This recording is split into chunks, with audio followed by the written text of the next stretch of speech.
Bismillahirrahmanirrahim. Assalamualaikum warahmatullahi wabarakatuh. Waalaikumsalam warahmatullahi wabarakatuh. Innal hamdalillah nahmaduhu wa nasta'inuhu wa nastaghfiruh wa na'udzu billahi min shururi anfusina wa min sayyiati a'malina may yahdihillahu fala mudhillalah wa may yudlil fala hadiyalah. Asyhadu an la ilaha illallah wahdahu la syarikalah wa asyhadu anna Muhammadan abduhu wa rasuluhu la nabiyya wa la rasula ba'dah. Allahumma alimna bima yanfa'una wanfa'na bima 'allamtana wa zidna ilman ya rabbal alamin. Allahumma la sahla illa ma ja'altahu sahla wa anta taj'al huzna idza syi'ta sahla.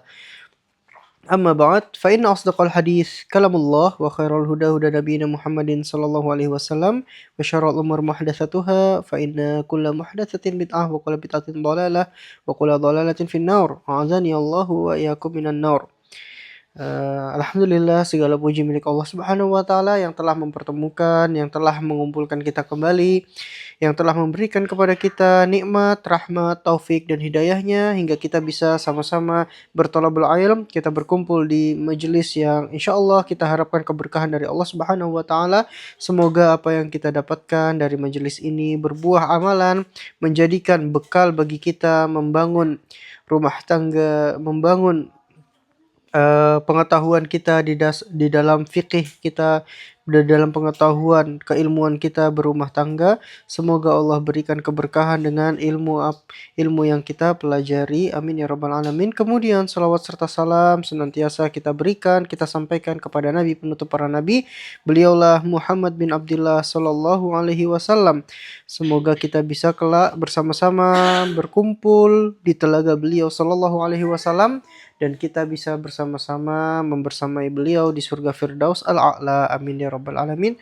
Kemudian kami ucapkan jazakumullahu khairan kepada Sahibul Bait, Mas Sultan dan Mbak Leha yang telah memberikan waktu dan tempat kepada kami. Kemudian kami ucapkan jazakumullahu khairan kepada jamaah hadirin yang telah hadir dimanapun berada. Semoga Allah mudahkan langkah kita dalam menuntut ilmu dan semoga Allah lebih memberikan kepada kita keberkahan serta tambahan ilmu di dalam agama Allah Subhanahu wa taala sebagaimana Allah Subhanahu wa taala khabarkan melalui lisan nabinya, man yuridillahu bi khairan yufaqihu fid din. Siapapun yang Allah kehendaki kebaikan untuk dia, Allah akan pahamkan di dalam agama.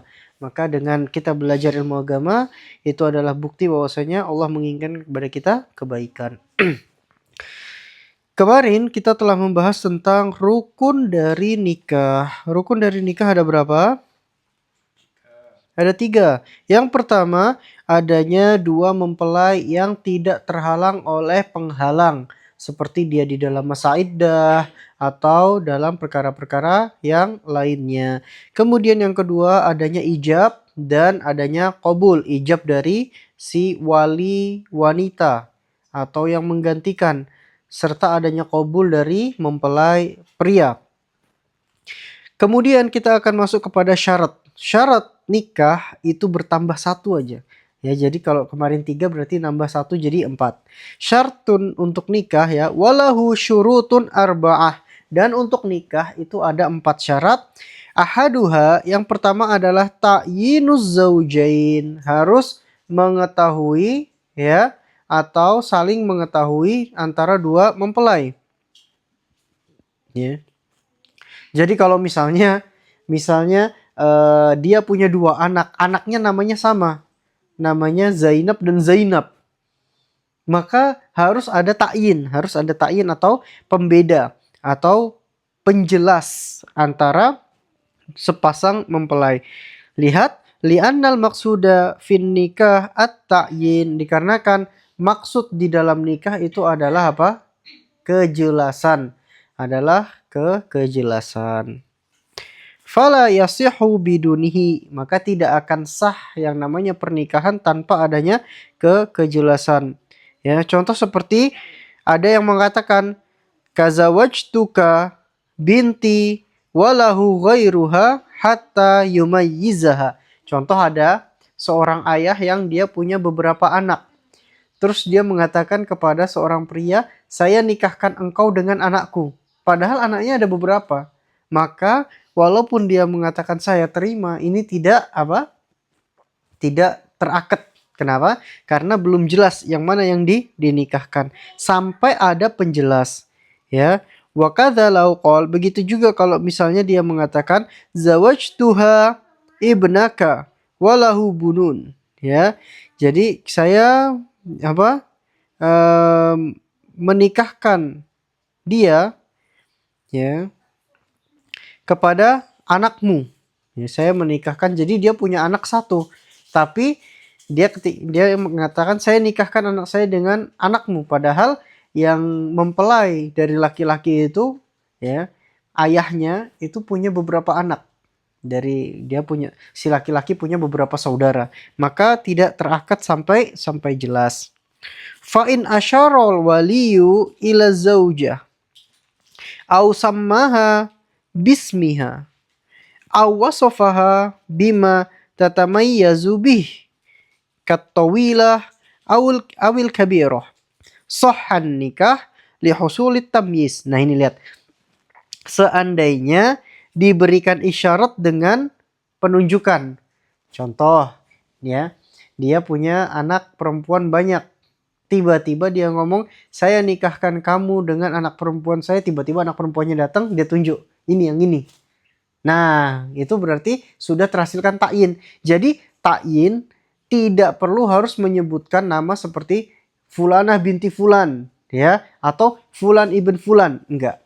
Terkadang dengan penunjukan boleh. Jadi kalau misalnya di di dalam akad, kalau kadang di sebagian pernikahan orang luar itu kan mempelai wanitanya didatangkan kan, mempelai wanitanya didatangkan itu ditunjuk begini aja nggak masalah, saya nikahkan kamu dengan dia. Nah jadi itu tidak masalah di dalam akad nikah, karena apa, terhasilkan takyin, terhasilkan pembeda dan penjelas. Ausammaha, nah ini yang paling banyak di Indonesia, atau dia apa, menyebutkan namanya. Saya nikahkan Fulanah ibn Fulan, atau saya nikahkan Fulan ibn Fulan. Nah, kenapa harus pakai ibn? Karena untuk membedakan.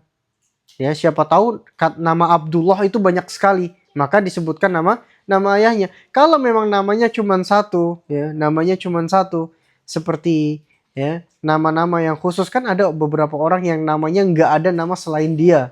Ya kan, kayak nama Ana gitu kan, nggak ada orang lain yang namanya semisal Ana, ya, dengan nama depan dan nama belakang, ya, nama belakang Ana cuma satu insya Allah.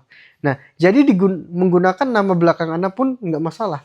Saya nikahkan Vindrawan misalnya, oh nggak masalah, ya, terhasilkan ta'yin, ya, seperti itu.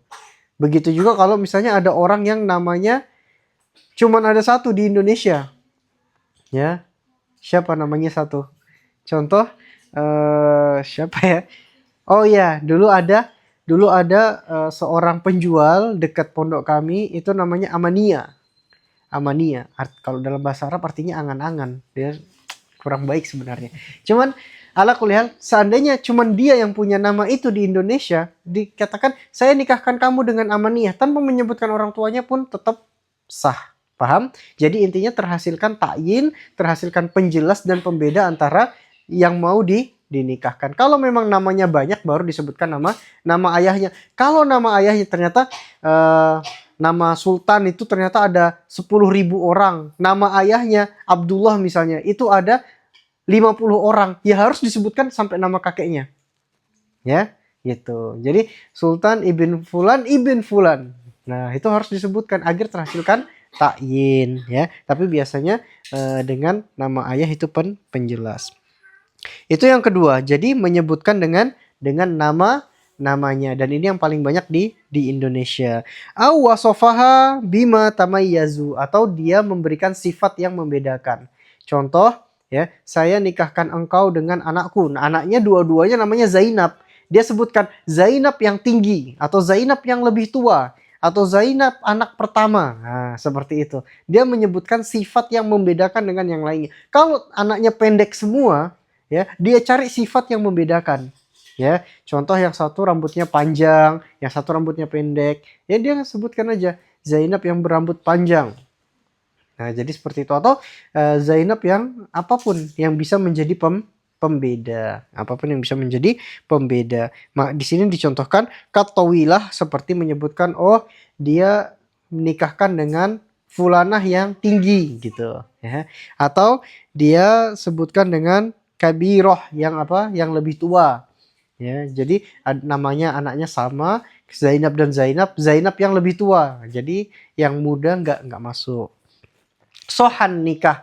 Dengan begini nikah udah sah. Ya. Jadi tidak harus menyebutkan namanya. Ya.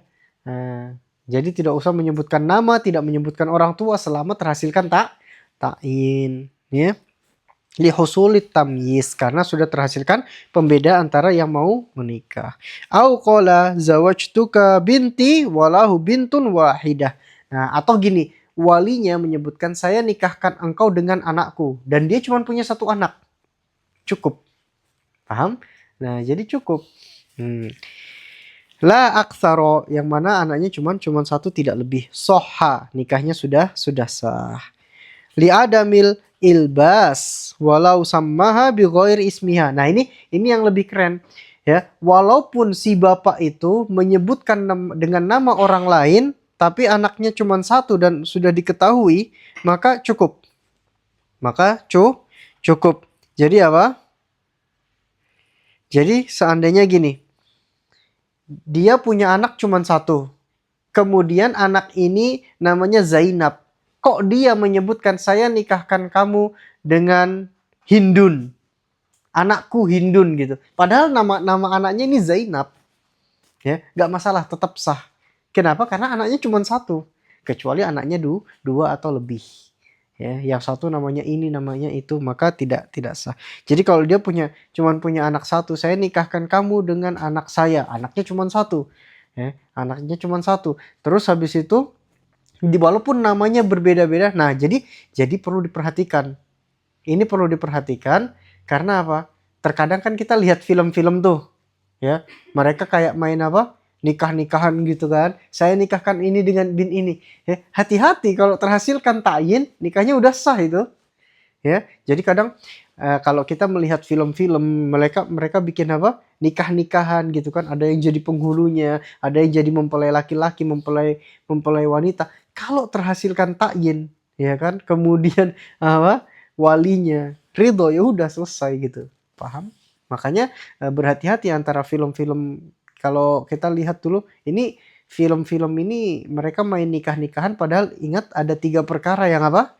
Yang main-mainnya seriusnya lebih serius lagi. Apa kemarin? Nikah, terus talak dan rujuk ya. Ini ya, jadi kalau misalnya lagi marah-marahan ya, awas saja kalau misalnya nanti malam nggak mau ngomong, bagaimanapun tetap tak rujuk. Nah, itu dari suami maupun dari istri, dari suami, maka itu sah, berarti sudah terhasilkan rujuk. Ya, jadi walaupun cuma udah bercanda. Nah, jadi 3 perkara yang bercandanya dianggap serius termasuk nikah. Makanya kalau apa main nikah-nikahan, wah hati-hati ya, hati-hati. Kemudian disebutkan waman sumiya lahu fil aqdi ghairu maktubatihi. Nah, ini perlu dilihat. Faqabila yadhunnuha iyaha lam yasihha. Kalau seandainya disebutkan di dalam akad nama seorang wanita, namun yang disebutkan itu bukan wanita yang dia khitbah, yang bukan dia lamar. Namun si laki-laki ini mengira apa namanya? Itu adalah wanita yang dia lamar. Maka dalam akad ini tetap tidak sah. Contoh misalnya seorang ayah punya 2 anak. Ketika itu seorang pria datang mengkhitbah anaknya yang pertama. Ya kan, mengkhitbah anaknya yang pertama gimana? Atau anaknya yang kedua lah, Gimana, cantik? Iya. Setuju ya. Tapi lucunya laki-laki ini nggak nanya siapa namanya. Ya. Udah cocok, ya udah nanti akadnya kita urus dulu. Kalau di Indonesia setelah diurus nanti kita ini. Oke, siap. Dia ngurus surat-surat, berkas-berkas, akhirnya apa? penghulunya langsung menyebutkan, saya nikahkan Fulan ibn Fulan dengan Fulanah binti Fulan, ya. Padahal yang disebutkan nama itu adalah anak pertama. Karena anak pertama kasihan, gak ada yang mau khitbah, gak ada yang datang gitu kan. Nah, akhirnya disebutkan anak pertama. Nah, si laki-laki ini mengira, oh, yang saya khitbah itu si anak kedua, tapi namanya ini. Ternyata ketika akad, setelah tahu, oh, bukan yang dia khitbah, bukan yang dia lamar, maka akadnya seketika itu juga tidak sah, batal, ya. Akadnya tidak sah dan batal. Jadi selama dia, dan ini juga terjadi dalam jual beli, ya, dalam setiap akad. Kalau misalnya dia anggap, oh, saya mau beli ini, ternyata dia anggap barangnya itu bagus, barangnya ini, ternyata terhasilkan kerusakan, keburukan yang dia itu tidak mengira sebelumnya. Dia punya pilihan. Begitu juga Begitu juga seperti yang ada di sini. Nah, ini adalah syarat yang pertama adalah apa? At-ta'yin. Ya, ta'yin atau kejelasan dari siapa mempelainya, siapa yang menikah antara sang mempelai pria dan mempelai wanita. Jadi tidak harus disebutkan nama. Kadang beberapa perkara juga diperbolehkan. Nah, yang kedua, asyartus tsani, yang kedua adalah ridhohuma. Ridho dari kedua mempelai. Fala yasihu in ukriha ahaduhuma bi ghairi haqqin. Maka tidak sah jikalau ada pemaksaan dari wali atau yang siapapun itu dari kedua belah pihak, ya, tanpa hak yang benar. Kal bai', sama saja seperti jual beli. Jual beli, kalau misalnya antum dipaksa jual belinya nggak sah. Mas, ini beli aja, ini beli. Kalau enggak, lihat aja mas. Oh, antum nanti malam nggak tenang tidurnya. Nah, ini nggak boleh, ya, nggak terakad. Nah, kan tadi disebutkan bihakin. Ada orang-orang yang berhak untuk apa? Menikahkan dengan memaksa. Ya. Kapan itu? Illa balighul ma'tuh. Kecuali orang yang telah balik namun akalnya masih agak kurang, ya. Contoh seperti afwan teman-teman yang tunadaksa dan semisalnya, ya, atau apa bahasa lainnya, dia punya autism dan semisalnya, ini karena apa? Dia tidak punya walaupun dia balik tapi ada kekurangan, maka fayuzawwijuhu abuhu aw wasiyuhu fin nikah. Maka orang tuanya boleh menikahkan, orang tuanya yakni ayahnya atau wasiyuhu, orang yang diwasiatkan dari si ayah untuk menikahkan si anak yang agak kurang tersebut. Wa illa al majnunah, ya, dan ya boleh juga menikahkan orang gila. Jadi dia punya anak, ya, kadang penyakit gila, kadang waras, kadang gila, kadang waras. Ketika waktu akad kok gilanya berkelanjutan, ternyata apa? Calon mempelai yang satunya menerima apa adanya gitu kan. Ya udah nggak apa-apa, saya bersedia gitu. Ya udah, boleh dinikahkan. Yang selanjutnya adalah was-shaghir, dan anak kecil. Dan anak kecil juga boleh dinikahkan ayahnya tanpa apa? Tanpa ridho dari si anak kecil tersebut. Ya, sebagaimana dalam hadis Abu Bakar menikahkan siapa? Putrinya Aisyah radhiyallahu anha ketika umurnya masih 6 tahun. Ya, jadi seorang ayah ketika anak itu belum balik nggak apa-apa dinikahkan. Nanti ketika dia balik, nah itu udah suamimu itu. Ya, jadi nggak masalah. Nah, selanjutnya lihat wal biqra walau mukallafan, dan wanita dewasa, wanita yang telah balik, ya, gadis-gadis yang telah balik walaupun dia apa? Mukallaf, walaupun dia mukallaf, dia telah balik, para gadis itu masih hak ayahnya.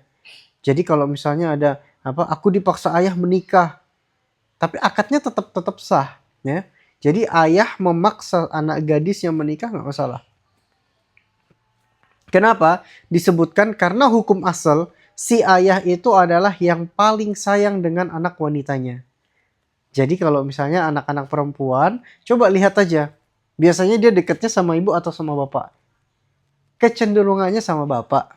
Kalau mau cerita lebih senang cerita sama bapaknya. Kalau mau nempel sama bapaknya, ya.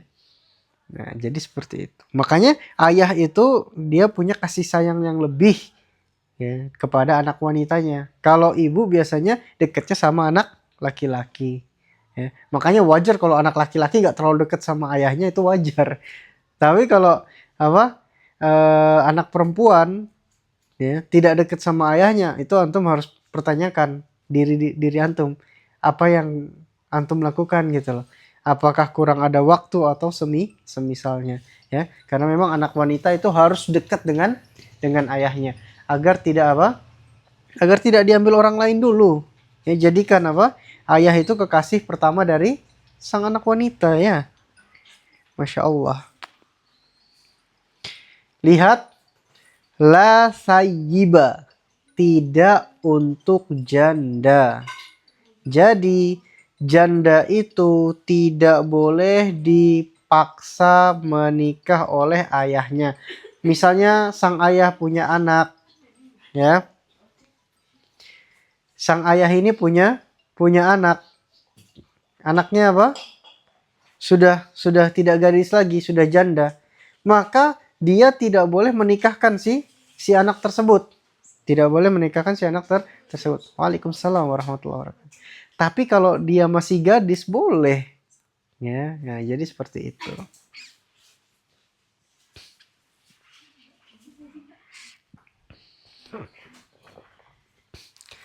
Lihat, idza tamma laha tis'u sinin, apabila sang anak wanita yang telah menjanda tadi telah genap umurnya 9 tahun.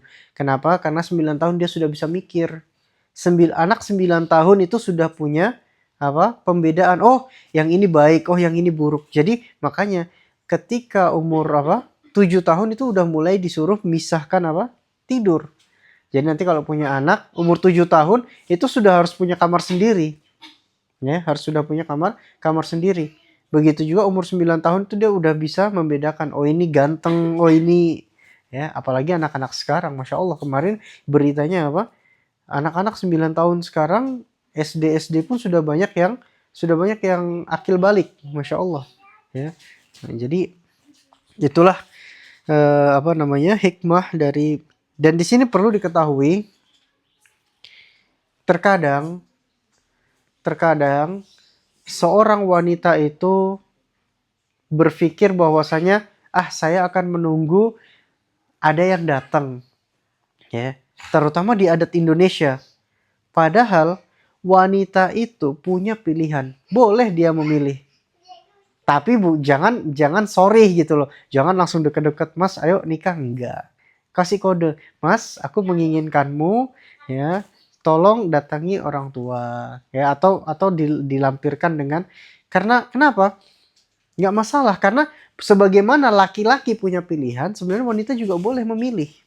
Ya, jadi wanita itu nggak harus yang di rumah nunggu sampai ada yang ngelamar. Ya kalau memang dia tahu ada laki-laki yang baik, laki-laki yang soleh, ya, kemudian benar-benar ini, nggak masalah. Dia memberikan kode. Sebagaimana istri Nabi pertama siapa? Khadijah.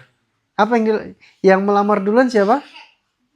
Khadijah melamar Nabi SAW, boleh, ya. Begitu juga ada sebuah kisah bahwasanya Nabi itu pernah berdiri, kemudian seorang wanita mengatakan, ya Rasulullah, ahabbulaka nafsi, saya hibahkan diriku untukmu. Maksudnya nikahilah saya gitu loh, nggak masalah, ya. Tapi dalam kisah yang ini Rasul tidak menginginkan si wanita tersebut gitu loh.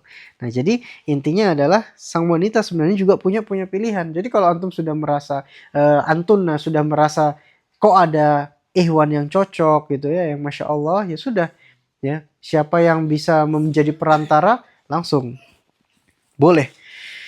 Nah, jadi kita kembali bahwasanya tidak boleh memaksa kecuali tadi ya seorang wanita atau seorang anak yang akalnya agak kurang. Ya, mungkin dia punya kekurangan tunadaksa dan semisalnya atau punya penyakit autism dan semisalnya, ini nggak masalah. Majnunah, orang-orang yang gila ya, wanita, ada kan orang yang punya penyakit depresi, kadang-kadang katanya udah nggak karuan. Nah, kadang depresinya tinggi. Ini nggak apa-apa untuk dipaksa nikah. Anak-anak kecil, kemudian ya para gadis itu boleh ayahnya apa? Maksa nikah. Jadi apa? Ketika ayahnya menikahkan si gadis dengan orang lain, sah, akadnya berjalan ya. Jadi seperti itu. Selanjutnya yang tidak diperbolehkan adalah apa? Sayyib. Apa sayyib tadi? Janda. Ketika umurnya telah 9 tahun ya. Karena 9 tahun itu dia sudah punya akal yang sempurna. Kenapa? Nanti akan disebutkan. Kita lihat di sini, fa innal abba wa wasiyahu fin nikahi ya yuzawwijanihim bi ghairi idnihim. Maka ayah dan orang yang diwasiatkan oleh ayah ya, contoh misalnya ayahnya pergi, dia wasiatkan kepada pamannya, kepada siapa, nanti kamu kalau lihat laki-laki yang solih, laki-laki yang taat beragama, udah nikahkan saja anak saya. Diwasiatkan, dipesankan seperti itu, nggak masalah ya. Tapi itu harus ada ucapan langsung dari ayah. Maka ayah dan orang yang diwasiatkan oleh ayah itu boleh menikahkan anak-anak perempuannya tanpa izin mereka. Tuh, jadi gadis-gadis ya, para gadis boleh dinikahkan oleh ayahnya tanpa seizin mereka. Ya. Dan termasuk yang diperbolehkan juga kasayibin duna tis'in. Tadi kalau yang di atas 9 tahun nggak boleh, berarti di bawah 9 tahun boleh. Contoh misalnya punya anak. Punya anak umur 6 tahun sudah dinikahkan. Ya. Sudah dinikahkan, ternyata apa? Habis itu ketika umurnya baru 8 lebih sedikit, ternyata dia sudah balik. Sudah balik umur 8 tahun, contoh. Ternyata setelah balik kok suaminya nggak srek, dipisah. Sebelum 9 tahun dinikahkan lagi oleh ayahnya, nggak masalah, tanpa izin dari si janda tersebut ya. Terus wakasayyidi ma'a imaihi. Begitu juga kalau misalnya tuan punya budak wanita, boleh dia menikahkan. Kenapa? Wa yuzawwijuhunna bighairi idniha. Si tuan boleh menikahkan si budak tanpa izin dari si budak tersebut. Li'annahu yamliku ya manafi'al bud'ihinna. Karena tuan itu punya manfaat untuk apa? Menggauli si budak. Ya, jadi budak itu adalah hak dari tuannya. Makanya budak itu punya hukum khusus. Sifatnya, bentuknya seperti manusia, tapi secara hukum dia seperti barang, bisa dipakai ya, bisa diperjualbelikan, bisa diwariskan dan semisalnya. Makanya itulah hal-hal yang berkaitan dengan budak. Selanjutnya wa kasayyidi ma'abdihi shaghir. Begitu juga kalau tuan punya budak laki-laki tapi masih kecil, fayuzawwijuhu bighairi idniha. Boleh dinikahkan budak laki-laki kecil tersebut ya, kawaladihi as-shaghir. Jadi dia seakan-akan seperti apa? Orang tua dari anak kecil tersebut. Wala yuzawwiju baqiyal auliya. Nah, ini perlu diperhatikan, tidak boleh menikahkan selain wali yang disebutkan tadi, ayah atau yang diwasiatkan oleh ayah. Contoh, si wanita ini udah nggak punya ayah, dia punyanya paman, tiba-tiba pamannya nikahkan sama orang lain, nggak boleh, tanpa seizin ya. Jadi yang punya hak untuk menikahkan wanita tanpa izin wanita cuman ayah atau orang yang diberikan wewenang oleh si ayah ya. Maka contoh kakek ya, atau saudaranya atau pamannya ya, itu nggak boleh ya. Shaghira duna tis'in ya, bihalin, dalam kondisi apapun. Bikron kanat au sayyiban, mau dia mau dia gadis maupun sudah menjanda. Wala yuzawwiju ghairul ab wa wasiyihi fin nikah, ya, soghiron, dan tidak boleh, ya, menikahkan selain dari ab dan yang diwasiatkan, ya, apabila anak itu masih kecil. Jadi dalam kondisi apapun, mau anak itu di bawah 9 tahun, mau masih kecil, ya, dan semisalnya, apalagi yang sudah dewasa, ya, tidak diperbolehkan. Illal hakimu lihajah, kecuali, ya, pemerintah ketika ada kondisi tertentu, maka boleh. Contoh, ada seorang wanita, ternyata dia udah nggak punya siapa-siapa, ya. Ternyata ada seorang pria, dia mencari apa? Mencari pasangan.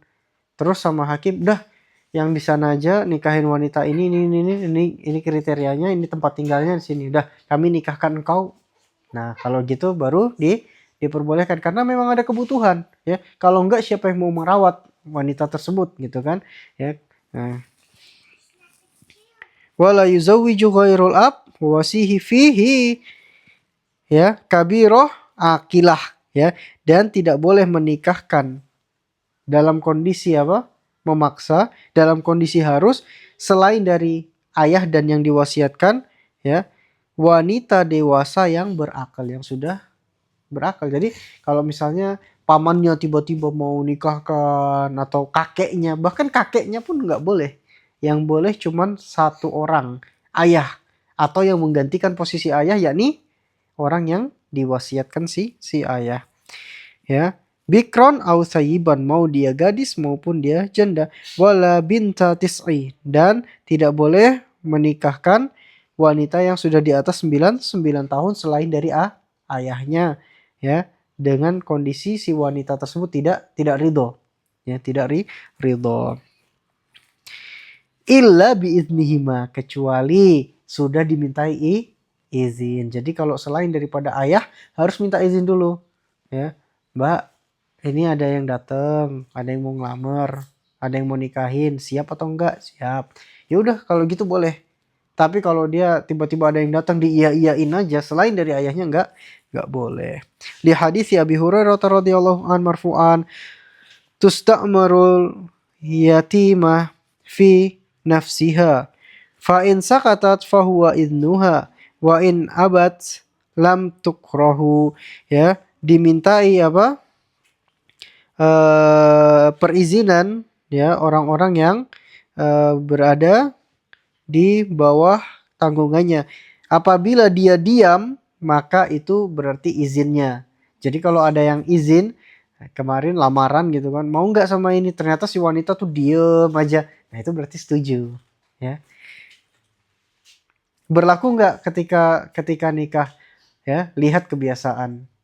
Kalau misalnya kebiasaannya memang apa, istrinya pendiam, aku mau begini ya, terus dia diam aja gitu, ya, oh ya udah, berarti boleh. Tapi kalau memang apa, tapi insya Allah setelah nikah berubah, ya. Kalau memang enggak, pasti bilangnya enggak, iya harusnya gitu, ya. Kecuali kalau bilangnya terserah, nah itu kalau itu kalimat yang apa, nggak bisa masuk ke laki-laki sama sekali itu. Laki-laki mending diberikan keputusan. Nah, untuk para istri ketika diminta perizinan dari suaminya, ya, atau yang telah menikah, ketika suaminya nanya A atau B, mending kasih aja ketetapan A, B, ya. Kalau bilang terserah, wah itu udah nggak masuk itu untuk laki-laki, ya. Jadi dianggapnya boleh, nanti nggak boleh gitu kan. Nah, kadang seperti itu. Mending ketika gimana? Nggak boleh, ya udah nggak boleh, ya nggak boleh gitu. Wain abad, dan kalau misalnya si wanita itu telah dimintai persetujuan, ternyata beliau menolak, maka lam tukro, jangan dipaksa, karena kamu bukan bagian dari yang boleh memaksakan. Wa idnu binti tis'in mu'tabar, dan izin dari anak 9 tahun itu dianggap. Liqaulihi Aisyah Karena Aisyah radhiyallahu anha menyebutkan idza balaghatil jariyatu tis'asinin fahiya imro'ah. Apabila telah sampai kepada usia 9 tahun seorang anak kecil, maka dia hitungannya sudah wanita dewasa. Ya, jadi antum kalau lihat anak 9 tahun hati-hati. Anak-anak SHQ itu kalau usianya sudah 9 tahun udah ya jangan jangan dimain-mainin lagi. Kadang kita mentang-mentang anak SHQ masih imut-imut gitu ya. Umurnya udah 9 tahun ya. Ada yang deket-deketan, kemudian sayang-sayangan. Oh, ustazahnya ngamuk ya, wajar gitu ya. Karena memang mereka terhitung sudah wanita. Ya. Wa manahu fi hukmil mar'ah. Maknanya adalah wanita-wanita ketika umurnya 9 tahun saja itu sudah punya hukum seperti wanita dewasa. Wa huwa al iznu ya summatu bikr. Izin itu dari mana antum ketahui ya, bagi mungkin yang punya teman pengen melamar ya. Saya bingung nih, saya mau melamar dia tapi kok dia diam aja. Nah, izinnya si wanita gimana? Yang pertama summatul bikr, diamnya si wanita yang masih gadis. Jadi kalau misalnya ada gadis ditanya mau maju nggak, diem aja. Itu berarti dia mau, ya. Nah, walau dohikat atau dia senyum-senyum, ya cengengesan. Gimana kamu mau nggak sama Fulan? Cengengesan gitu ya. Nah, bahkan aubakat atau dia menangis, mau nggak sama Fulan? Tiba-tiba nangis, ya. Kadang orang kalau senyum kan wajar kan. Kalau nangis gimana? Karena gini, disebutkan dalam taklil ya, sebab kalau wanita itu tidak mau, mereka akan berucap, mereka akan menentang. Tapi kalau mereka mau, itu mereka akan ngeluarin ekspresi walaupun tidak ngomong. Entah ekspresinya air mata mengalir atau ekspresinya perubahan ekspresi. Ya, itu berarti menunjukkan penerimaan terhadap sesuatu. Ya, ini untuk gadis ya, untuk gadis. Jadi ketika biasanya seperti itu. Jadi ketika ada perubahan ekspresi itu menunjukkan berarti dia setuju. Ya. Tapi kalau dia menolak, dia akan sorry jelas. Si wanita itu masya Allah seperti itu, yang masih gadis. Disebutkan oleh para ulama. Ya, nanti kalau yang sudah nikah coba tanya, kira-kira istri-istrinya sifatnya gitu nggak dulu. Ya. Wanutku sayib, dan ya nutek dari sayib, ucapan dari para janda. Jadi setelah menikah, mereka ketika mau apa-apa mereka akan ngomong gitu loh. Nah, itu bedanya ya. Perempuan itu ketika belum menikah malu-malu. Ditanya apa diem, berarti dia setuju. Ya, atau ada perubahan ekspresi, senyum-senyum atau apa, itu berarti dia mau. Tapi ketika dia telah menikah, ya, dia akan lebih cenderung ngomong. Saya nggak mau ini, saya mau itu, ya. Enggak, dia maunya akan ngomong. Nah, makanya para wanita juga harus saling mengerti antara pasangannya, suaminya, ya. Jadi ketika suami itu paling tidak bisa dengar kata terserah, ya, sampein aja, ya, jangan mau kemana, jalan-jalan ke sini atau ke sini terserah. Wah, itu paling nggak bisa diterima, nggak tahu kenapa ya. Laki-laki tuh paling nggak bisa nerima itu, tapi perempuan paling suka itu. Ya, suruh mikir sendiri. Ya. Nah, jadi kita perbaiki hubungan rumah tangga kita perbaiki muamalah kita dengan keluarga kita. Bagaimana sang suami itu memperbaiki muamalah dengan istrinya, ya. Dia datangkan perkara-perkara yang disenangin, ya. Nah, ini, dan wanita itu mainnya di perasaan, teman-teman, ya. Jadi jangan sungkan antum berikan hadiah-hadiah walaupun hadiah kecil, ya. Misalnya Mas Sultan pulang dari belajar gitu kan, bawa bunga mawar kecil-kecilan gitu, kasih, itu udah, ya. Coba aja kalau nggak percaya, ya. Kadang hadiah, jadi kadang kita laki-laki mungkin pikirnya hadiah kecil-kecil dengan hadiah besar, mending sekalian besar sekalian, tapi berapa bulan sekali. Enggak, kecil-kecil pun ya, selama perasaan itu bisa bisa bahagia, itu sudah bernilai besar sekali untuk wanita. Ini walaupun mereka nggak ngomong, ini anak kasih tahu rahasia ya. Nah, begitu juga para wanita ya. Para suami itu senangnya untuk mereka punya sifat dasar kepemimpinan ya. Tunjukkan bahwasanya mereka pemimpin. Ketika mereka minta apa? Tolong ini ya. Walaupun tidak dikerjakan 100%, tunjukkan aja bergerak gitu loh. Ya. Contoh misalnya ada yang suami itu bilang, "Wah, itu cuciannya banyak sekali." Bergerak ngangkat terus dipindahkan ke sebelah mesin cuci, balik lagi, itu sudah nyenengin gitu. Nah, itu untuk para istri ya. Ada gerakan, ada apa, itu sudah nyenengin suami.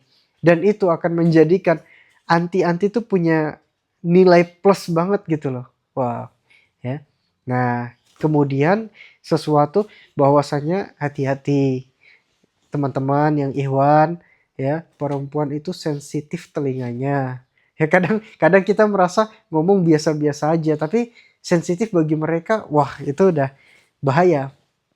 Nah, sedangkan kalau yang para ahwat, teman-teman kita sekalian, bahwasanya laki-laki itu tipe pemikir, ya. Dan tipe pemikir itu mereka maunya yang pasti, jangan digantung. Laki-laki tuh kalau kalau masih gantung, mereka nggak akan ngomong. Tapi kalau sudah dapat solusi, baru mereka akan ngomong. Oh, ini harusnya begini, ini begini, ini begini. Jadi kalau misalnya para umahat-umahat ini, para wanita ingin konsultasi ke laki-laki, sebutkan dulu, saya mau cerita tapi kamu nggak boleh ngomong. Ya, sekalian gitu. Karena apa? Karena kalau nggak digituin, ya kita baru cerita sedikit, pengennya laki-laki tuh ngasih solusi terus. Oh harus begini, berarti harus begini. Dah nggak usah ngomong lah, malah makin runyam. Ya kadang seperti itu. Ya. Nah, kadang perempuan itu cuma pengen didengar. Tapi kita nggak paham, kita pengennya, oh kayaknya dia ada masalah, ini harus diselesaikan. Itu pemikiran laki-laki seperti itu.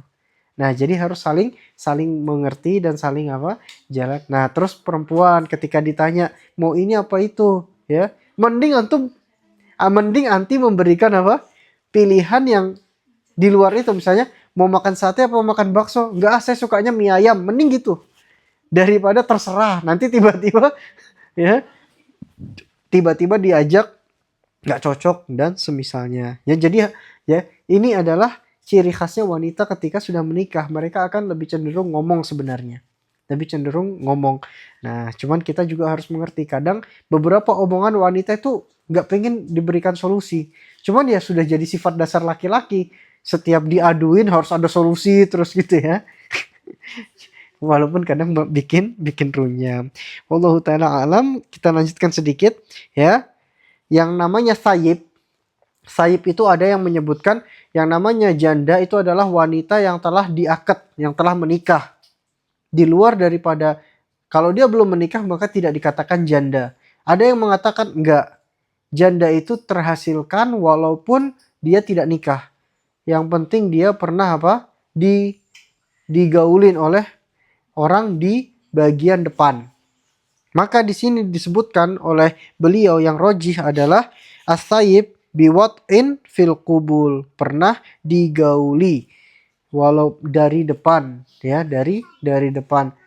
Jadi walaupun dia belum pernah menikah, kalau dia sudah enggak, kalau bahasa orang-orang enggak segel gitu ya, berarti itu sudah berarti sudah janda. Jadi kalau antum melihat, berarti di negara-negara lain ini banyak janda sebelum nikah ya. Nah, li hadis Abi Hurairah ya, yarfa'uhu la tunkahul ayyimu hatta tusta'mar wa la tunkahul bikru hatta tusta'zan. Qalu ya Rasulullah wa kaifa iznuha? Qala an taskut. Ya, muttafaqun alaih. Dari hadis Abi Hurairah radhiyallahu an secara marfu disebutkan, tidaklah dinikahkan seorang janda kecuali telah dimintai izin. Kenapa? Karena dia akan Dia akan ngomong. Dan perempuan dan persetujuan. Jadi dia yang memilih, si janda itu memilih, saya mau, saya tidak gitu. Tapi kalau si gadis itu sampai diminta izin, mau nggak kamu nikah sama ini gitu ya. Terus mereka bertanya, wahai Rasulullah, gimana sih izinnya wanita yang masih gadis itu? Beliau bersabda, dengan diamnya. Jadi wanita kalau masih gadis banyak diam, dan itu menunjukkan dia setuju. Tapi kalau dia nggak mau pasti ngomong. Ya. Nah, hadis ini muttafaqun alaih, diriwayatkan Imam Bukhari dan Imam Muslim, menunjukkan kesahihannya. Wa yu'tabaru fil istizan atas miyatuz zauji ala wajahin taqau bihil ma'rifah, dan dianggap di dalam ya perizinan adalah apa? Penyebutan nama si mempelai laki-laki ya di hadapan si wanita ya, yang mana dia ketahui. Contoh, si wanita itu tahu Fulan ibn Fulan, terus kita beritahukan, si Fulan bin Fulan mau melamarmu. Ya udah, kalau dia sudah tahu terus dia diam, maka apa? Nggak masalah. Jadi tidak harus si laki-laki itu datang ya untuk apa? Untuk memperkenalkan diri, sebagaimana kemarin kita sebutkan bahwasanya boleh nazar dalam kondisi, atau boleh nazar walaupun tidak diketahui. Contohnya gimana? Antum bertamu terus tiba-tiba ada anaknya Bapak Fulan lewat gitu kan. Kok kayak ada yang cantik tadi gitu. Akhirnya apa? Pak, saya mau nikah dengan anak Bapak gitu kan. Nah, yang tadi lewat. Oh, jadi seperti itu. Itu adalah syarat pertama dan syarat kedua. Insya Allah kita akan masuk ke syarat ketiga dan syarat selanjutnya pada pertemuan yang akan datang. Sebelum kita akhiri, mungkin ada soal, pertanyaan, atau sharing diskusi.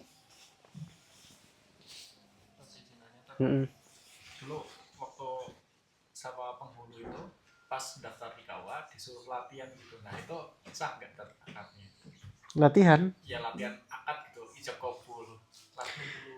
Sebenarnya kalau latihan itu dengan terhasilkan ta'yin dan ada wali di situ, ya kan, itu kan sebenarnya, dan sudah sah, walaupun cuma sekedar latihan itu udah sah.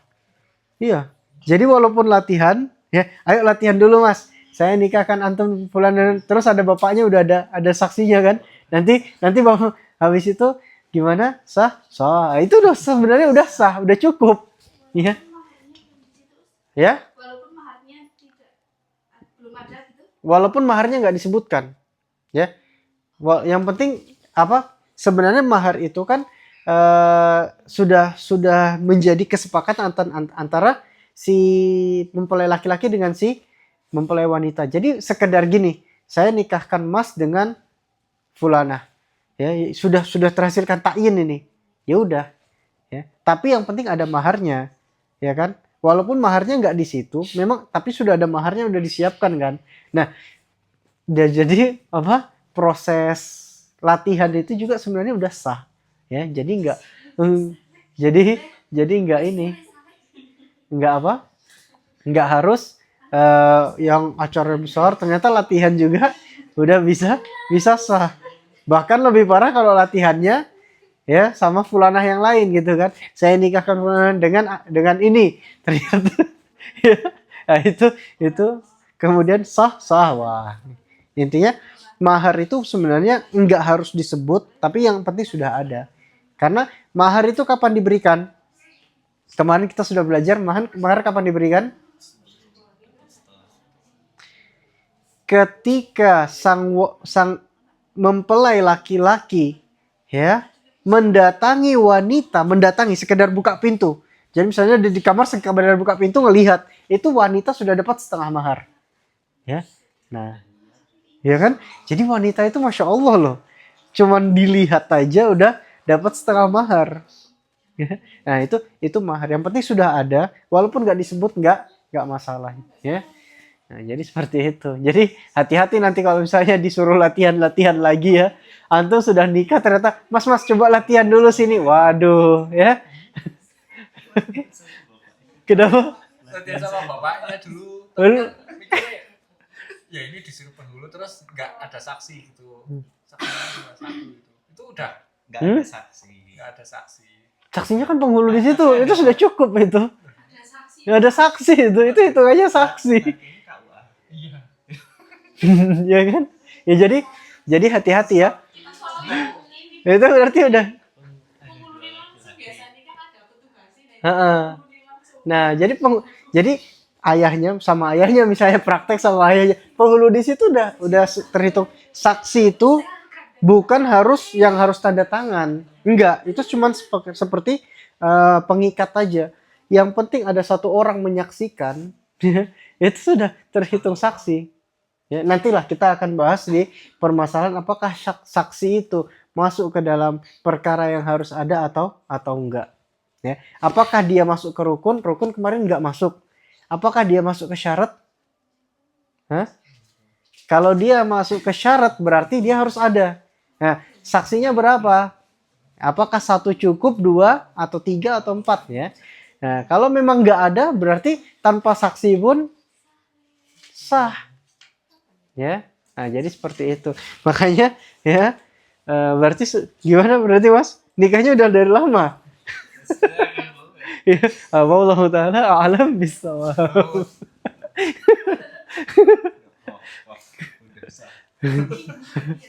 Wah, berarti seminggu sebelum akad udah sah ya, Masya Allah.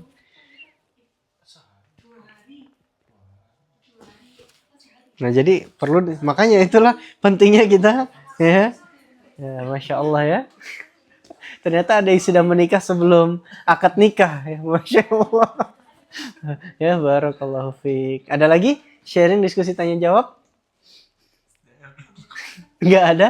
Nah, kalau nggak ada, kami akhiri sampai di sini. Apabila ada benarnya, itu murni dari Allah Subhanahu wa Ta'ala, dan apabila ada kurangnya, kami mohon maaf. Itu dari diri kami pribadi dan juga dari syaitonir rajim. Aku lu matasmaun, wastaghfirullah li walakum, innahu wal ghafurur rahim. Subhanakallahumma bihamdika, asyhadu alla ilaha illa anta, astaghfiruka wa atubu ilaik. Jazakumullahu khairan ala hudurikum wa ala ihtimamikum. Terima kasih banyak yang telah hadir dan memperhatikan. Wa akhiru da'wana alhamdulillahirabbil alamin. Wassalamualaikum warahmatullahi wabarakatuh.